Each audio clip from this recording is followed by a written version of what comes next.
मगर डॉक्टर साहब एक लेटर ऑफ इंटेंट में ये भी लिखा ना कि पाकिस्तान सरकारी शोबे के इदारों में इस्लाहात करेगा। अब यह अगर इस मुल्क ने चलना है तो ऐसे तो नहीं चल सकता डॉक्टर साहब। जाहिर है आपने भी इस मुल्क का बतौर वजीर खजाना बार बार चलाकर देख लिया। 90 की दहाई में तो नजर आता था नवाज शरीफ साहब का प्लान है इकोनॉमी को लिबरलाइज करने का भी और प्राइवेटाइज करने का भी, मगर उसके बाद इस मुल्क का प्राइवेटाइजेशन प्रोग्राम रुक गया और इदारे खसारे पे खसारे करते चले गए। तो ये इस्लाहत होती हैं नहीं, इस्लाहत का लफ्ज़ हमेशा इस्तेमाल किया जाता है। तो कोई प्राइवेटाइजेशन का कोई ऐसा प्लान है आप लोगों के 1.25 महीने हो, उसके बाद केयर टेकर गवर्नमेंट हो, उसके बाद भी जो हुकूमत आए कि जब डिफाइंड हो कि ये अब इस तरीके से मुल्क नहीं चल सकता और हुकूमत इदारों से निकलेगी बजाय इसके कि इदारों में अपनी मजीद मुदाखलत करके इस्लाहत करने की कोशिश करेगी? मैं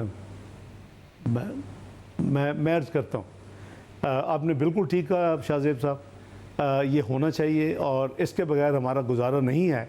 लेकिन क्या मैं आपको याद करवा सकता हूँ कि 20, 16, 17 में जब इकॉनमी स्टेबल हो गई, मैक्रो इकोनॉमिक इंडिकेटर्स ठीक हो गए, जब इन्फ्लेशन CPI 4% से नीचे आ गई, जब पॉलिसी रेट 5.5 पे आ गया, जब stock market best of south Asia हो गई, 6% पे ग्रोथ पे चली गई, तो हमने क्या किया? हमने सबसे पहले पाकिस्तान स्टील और पाकिस्तान इंटरनेशनल एयरलाइन को पकड़ा और एक पाकिस्तान, आपको याद होगा, एयरवेज की कंपनी बनाई गई। अब उस वक्त जो हुआ वो आपको आई एम श्योर याद होगा कि फिर हड़तालें हुई, यूनियंस को बाहर निकाला गया, पॉलिटिकली मोबिलाइज किया गया और 3 इंसानी जानें जो हैं उसका ज़िया हो गया। डॉक्टर साहब ये याद है मुझे कि स्टील मिल के प्रोटेस्ट हो रहे थे, स्टील मिल के प्रोटेस्ट हो रहे थे, इमरान खान साहब और असद उमर साहब आके तकारीर किया करते थे, PIA का प्रोटेस्ट हो रहा था तो उस प्रोटेस्ट में गोलियां चल गई, 2 लोग मर गए जिसकी वजह से नहीं हो सका। बट नाउ आगे कैसे बढ़ना है, क्योंकि उसके बाद के सालों में कुछ नहीं हो सका और इदारों ने बहुत नुकसान किया, स्टील मिल तो बंद ही हो गई है। तो इस मुल्क ने पावर डिस्ट्रीब्यूशन कंपनीज हो जिनका खसारा बढ़े जा रहा है, 2600 अरब रुपए का हमारा सिर्फ पावर सेक्टर का सर्कुलर डेट है, गैस सेक्टर का सर्कुलर डेट 1700 अरब रुपए का है, ये कंपनियां नहीं चल रही हैं, PIA नहीं चल रहा है, स्टील मिल बंद हो गई है। तो हुकूमत ने निकलना है, प्राइवेटाइज करना है और आगे बढ़ना है इस मुल्क में। मैं अर्ज़ करता हूँ अगर इजाज़त दें, बिल्कुल ठीक आप कह रहे हैं और इस पे हमें फोकस करना चाहिए, इस पे कोई सियासत नहीं होनी चाहिए। नंबर 1, मैं जो 2013 से चार्टर ऑफ इकोनॉमी का राग अलापता रहा हूँ और किसी के जूं तक नहीं देंगी, उसकी पाकिस्तान को ज़रूरत है। नंबर 2, नंबर 3, हम ऑलरेडी, हालांकि हमारे पास, we are not going to waste even the last hour, मैं आपको ये एश्योर करता हूँ, हम ऑलरेडी जो पाकिस्तान स्टील के साथ जो पूरा एक आपके पास लैंड मास है उसके ऊपर उस वक्त मेरी बात हो रही थी सिंध गवर्नमेंट के ऊपर पे, उसके बाद वो हड़तालों में सब ख़त्म हो गया और फिर एक मुल्क में जो एक प्रोजेक्ट 2010 मैं उसे कहता हूँ उसको नाफिज किया गया और डॉन लीक और पनामा, वो पता नहीं से हिस्ट्री, वो उसके ऊपर आप एक इंडस्ट्रियल जोन बना सकते हैं। अगर आप उसको, मैंने उस वक्त गवर्नमेंट ऑफ सिंध को ऑफर किया था, 1 रुपये में आप स्टील मिल और सब कुछ ले लें। स्टील मिल आप अपनी मैनेजमेंट और गवर्नेंस से ठीक करें, उसके ऊपर आप इंडस्ट्रियल जोन बनाएं। और मुझे कहा गया जरदारी साहब की तरफ से कि क्या आप इंडस्ट्रियल इस जोन को आप फिस्कल इंसेंटिव देंगे? मैं कहा बिल्कुल दूंगा। उसकी वजह यह है कि 1 रुपये में अगर जा रही है तो हाँ, एक मेरी कंडीशन थी कि स्टील मिल के ऊपर जो लायबिलिटीज़ हैं वो साथ जाएंगी, क्योंकि ये नहीं हो सकता कि ये लायबिलिटी जो है फेडरल गवर्नमेंट अपने खाते में डाले और अपने ऊपर लोन्स मज़ीद ऐड कर ले। आफ्टर ऑल वो उस लैंड का, उस लैंड मास का वो एसेट है और वो अभी शायद ये इंडस्ट्रियल जोन इंटरनेशनल कुछ इंटरेस्ट शो हो रहा है कि वो इंडस्ट्रियल जोन बनाने के लिए तैयार है। जो लेगा उसकी फेयर वैल्यू की इक्वलेंट लायबिलिटी चली जाए। पाकिस्तान स्टील मिल तक को बैलेंस शीट क्लीन हो, what we call stripping off balance sheet, it can be. इसी तरह PIA में आपका 70 अरब रुपए सालाना का लॉस हो रहा है रेवेन्यू का PIA को, जब से ये आपकी फ्लाइट्स बंद हुई हैं। किसी ने कुछ नहीं पूछा एक उस वजीर से कि जी उसने बयान दिया और ये फ्लाइटें, आज हम कितने महीनों से, मैं खुद उनकी मीटिंग कर रहा हूँ, प्राइम मिनिस्टर मुझे टास्क दिया हुआ है कि हमने सारी, जो एविएशन मिनिस्टर बहुत मेहनत कर रहे हैं, हमने सारी चीज़ें पूरी कर दी, इंटरनेशनल रिक्वायरमेंट।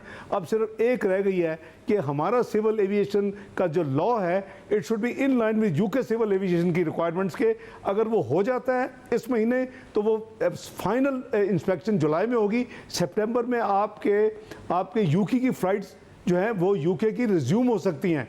और ये 71 बिलियन से जो रेवेन्यू है, UK alone is 59 billion PIA का एनुअल रेवेन्यू। तो देखिए ये चीजें हम कर रहे हैं, ये इसको उसी डायरेक्शन में जा रहे हैं ना कि हुकूमत किस तरीके से बेहतर कर सकती है। हम एयरपोर्ट ऑपरेशन हो, एक पोर्ट ऑपरेशन तुमने दिया, एयरपोर्ट ऑपरेशन से नहीं, लेकर पीआईए चलाने तक, रेलवे चलाने तक, पावर डिस्ट्रीब्यूशन कंपनीज तक निकलना है स्टेट ने, या मजीद इन्वेस्ट होना है स्टेट में? जितना इन्वेस्ट करेंगे उतना लॉस करेंगे।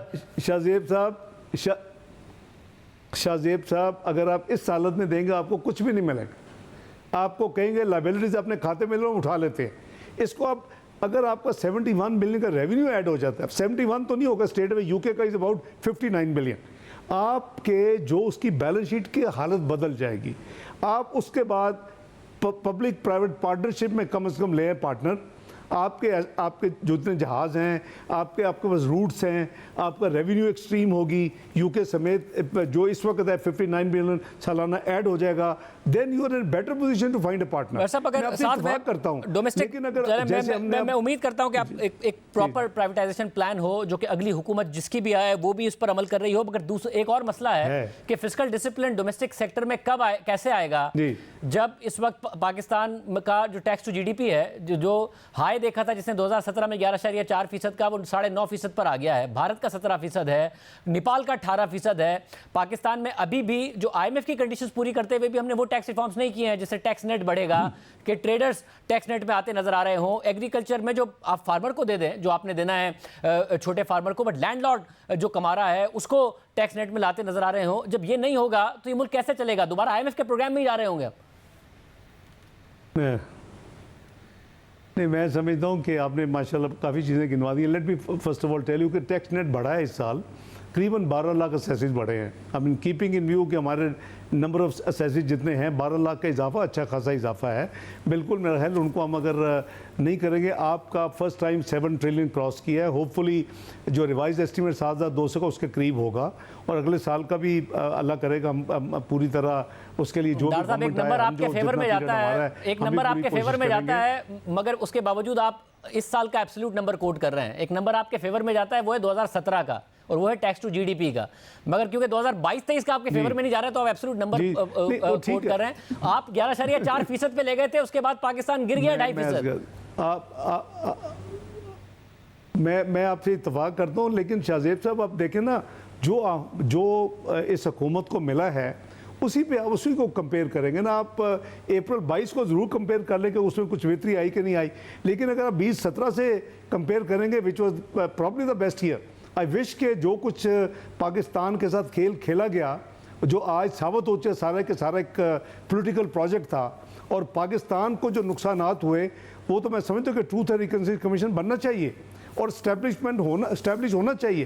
कौन वो लोग थे जिन्होंने पाकिस्तान को वहाँ ला के खड़ा कर दिया, 24वीं मीशत को के किसी को दिलवाया और 47वीं मीशत बना के वो छोड़ गया। शाहजेब आप तो समझते हैं कि this is one comparison which speaks all, कि ओवरऑल पाकिस्तान कहाँ से कहाँ चला गया, कहाँ 24वीं मीशत, कहाँ 47। आप सही कह रहे हैं। मैं समझता हूँ कि एक्सपोर्ट्स भी आपकी 12 से 15% ऑफ ये जीडीपी होनी चाहिए, और आपका टैक्स रेवेन्यू भी एटलीस्ट 12 से 15 होना चाहिए। ये दो चीज़ें आप कर लें, आपके दोनों ट्विन डेफिसिट ख़त्म हो सकते हैं। आपका अपना जो है बजट डेफिसिट वो भी ख़त्म हो सकता है, आपका करंट अकाउंट डेफिसिट ख़त्म हो सकता है। ये दोनों चीज़ें शुड बी अवर फोकस। अल्लाह ने अगर चांस दिया तो आई एम श्योर कि जो भी हुकूमत आएगी वो इसके लिए पूरी कोशिश करेगी कि इनको अचीव करें। लेकिन जैसे मैंने कहा कि हम पूरी कोशिश कर रहे हैं, जितने काम आउटसोर्सिंग एयरपोर्ट्स हम रेगुलर मीटिंग कर रहे हैं, they are not in on camera, they are not shown. हमारी कोशिश है कि हम कम से कम 3 में से एक एयरपोर्ट, और हमने क्रेडिबल ट्रांजैक्शन एडवाइजर लगाया। I am sure you know कि IFC को ये काम दिया हुआ है, which is a world bank subsidiary. तो उसके लिए हमारी कोशिश है कि अगले चंद दिनों में ये जो इसका RFA है, जो इसका वो बिड डॉक्यूमेंट्स हैं, वो यानी इंटरनेशनली फ्लोट कर दिए जाएं।